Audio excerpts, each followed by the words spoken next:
నాకు కొంచెం భయం ఉండేది, ట్రాన్స్జెండర్స్ పనిచేయకండి, సెక్స్ వర్కర్స్ పనిచేయకండి.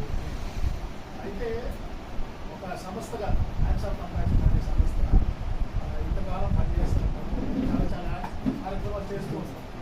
ఇది రోడ్డు ప్రోగ్రామ్ చేస్తున్నాము, ట్రైబల్ చిల్డ్రన్కి ఎడ్యుకేషన్ ప్రోగ్రామ్ చేస్తున్నాము, లేకపోతే షెల్టర్ హోమ్స్ ఇట్లా వేరే వేరే కార్యక్రమాలు చేస్తున్నారు.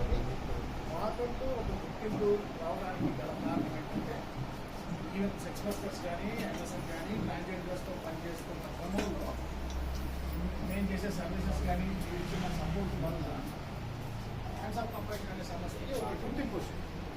అది మీ అందరి ద్వారా వచ్చింది అనేది నేను బలంగా హ్యాండ్స్ ఆఫ్ కంపాషన్ అనే సమస్యకి వచ్చింది అనేది మేము బలంగా నమ్ముతాము. అయితే నేను ప్రతిసారి కూడా నేను మీరాతో కానీ లేకపోతే మా బుధరాజుతో కానీ లేకపోతే శివ వీళ్ళందరితో కూడా చర్చించుకునే అంశాలు కూడా ఏంటంటే ఇలా మీరా చెప్పాడు, అంటే ముళ్ళు వచ్చి ఆకు మీద పడ్డా ఆకు వచ్చి ముళ్ళు మీద పడ్డా ప్రాబ్లం వచ్చేసేసి ఓన్లీ ట్రాన్స్జెండర్స్. మనం కంపేర్ చేసుకుంటే ఫిమేల్ సెక్స్ వర్కర్స్ యొక్క లైఫ్ వేరుగా ఉంటుంది, ట్రాన్స్జెండర్స్ యొక్క లైఫ్ డిఫరెంట్గా ఉంటుంది. అంటే మనం ఏం చేసినా కానీ at the end of the day చివరి రోజుల్లో నేను గమనించింది నా ఎక్స్పీరియన్స్లో 2009 నుంచి నేను గమనిస్తుంది కూడా ఏంటంటే 15 సంవత్సరాల ప్రాజెక్ట్ పరిధిలో నేను గమనించింది ఏంటంటే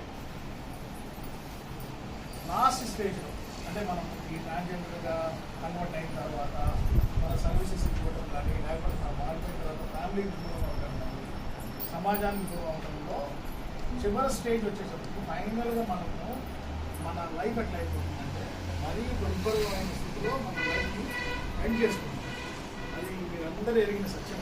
అంటే మనం ఎంత చక్కగా ఉన్నా, మన స్థాయి ఎంత బాగున్నా, ఎంత టాప్ లెవెల్లో ఉన్నా కానీ ఎంత ఎండాబిడే మనకి ఏంటంటే చనిపోయిన తర్వాత మరీ దయనీయమైనటువంటి స్థితిలో మనం చనిపోతాం.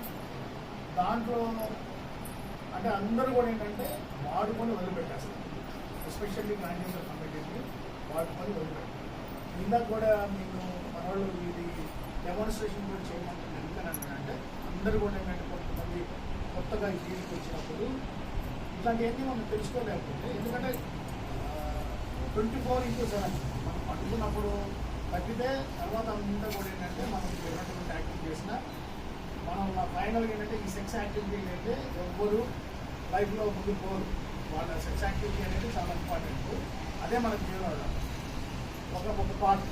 అయితే ఇవన్నీ మనము తెలుసుకోలేకుండా ఏదో చేశామన్నారంటే మనకి తర్వాత అందరూ బాగానే ఉంటారు, లైఫ్ మనదే భయంకరమైన. అంటే మేము కూడా ఏమనుకుంటున్నామంటే మొన్న కూడా నేను చెప్పాను, అంటే ఇప్పుడు చాలామంది ఎందుకు చనిపోతున్నారు అని అంటే ఇంట్లో సమస్యలు కానీ లేకపోతే చిన్న చూపు కానీ లేకపోతే వివక్షత కానీ ఇవన్నీ ఎదురైనప్పుడు ఎట్లా ఉంటుందంటే ఆటోమేటిక్ మనం ఎన్ని చెప్పినా ఈవెన్ మామూలుగా స్థితిలో ఇప్పుడు నేనున్నా కానీ ఏదైనా కొంచెం మనసు బాగలేకపోతానో లేకపోతే ఆనందం ఎక్కువ వేస్తానో అంత సహజంగా చేసే పని ఏంటంటే మందు తాగుతాను. శుభలక్ష్మి డాక్టర్ మొన్న ఒక చిన్న వీడియో అంటే మనకి ఇప్పుడు వాట్సాప్లో ఫేస్బుక్లో వస్తూ ఉంటాయి కదా, ఆమె అడుగుతుంది శుభలక్ష్మి డాక్టర్ మీకు యాక్టర్ తెలుసుగా, చాలా సీనియర్ యాక్టర్, బాలసుబ్రహ్మణ్యం వల్ల బాగుంది చెల్లి శైలజ భర్త. ఆయన్ని ఒక యాంకర్ అడుగుతూ ఉంటుంది, సార్ మీరు బాగున్నప్పుడు ఏం చేస్తారండి అంటే మందు తాగుతాను, బాగలేనప్పుడు ఏం చేస్తారంటే మందు తాగుతారు. అంటే మీరు తాగుతారని నేను అన్నట్ల, మీతో పాటు అందరు తాగుతారు. కాకపోతే ఏంటంటే ఒకటి ఏంటంటే మన లైఫ్ని యాక్చువల్గా నేను అంటే చాలా సంతోషపడేది ఏంటంటే సౌమ్య కానీ చాందిని కానీ అద్భుత కానీ వీళ్ళందరూ లీడర్స్తో ఉన్న క్రమంలో నా యొక్క చిన్న రిక్వెస్ట్ ఏంటంటే మీరు ఏదైతే ఎవరైనా పాజిటివ్స్ ఉన్నా కానీ టైం టేబుల్ క్యాలెండర్ పెట్టుకొని ఆ క్యాలెండర్ ప్రకారం మీరు ఆ షెడ్యూల్ ప్రకారం మీరు క్యాలెండర్ చేసుకుంటారా లేదా, వెళ్ళారా లేదా అనేది కూడా మీరు కొంచెం పర్యవేక్షణ చేసి వాళ్ళు అందరూ అంటే మన యొక్క ఆరోగ్య